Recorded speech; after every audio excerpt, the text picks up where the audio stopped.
Samantala, binisita ni Pangulong Ferdinand Marcos Jr.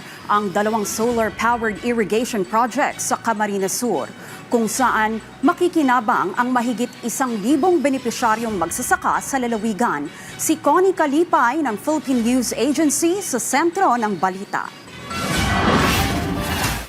Alinsunod sa pagtutulak ng administrasyon para sa sustainable agriculture, binisita ni President Ferdinand R. Marcos Jr. ang dalawang solar-powered irrigation projects ng National Irrigation Administration na nagkakahalaga ng mahigit 332 milyon na napakikinabangan ng mahigit 1,800 magsasaka sa Camarines Sur.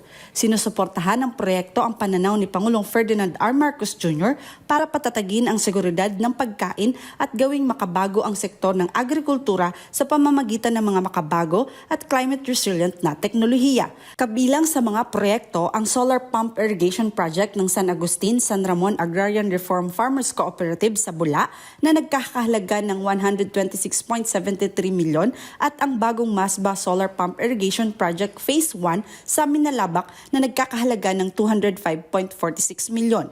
Ang pinagsama-samang mga proyekto ay sumasaklaw sa higit 1,800 ektarya ng lupang sakahan at nagsisilbi sa kabuang 1,854 na magsasakang benepisyaryo.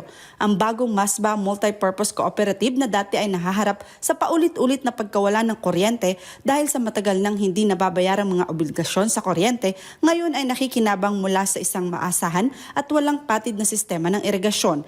Tinitiyak ng solar-powered facility ang tuloy-tuloy na supply ng tubig habang inaalis ang mga gastos na may kinalaman sa kuryente para sa mga miyembro nito. Mula rito sa Camarines Sur para sa Integrated State Media, Connie Kalipay ng Philippine News Agency.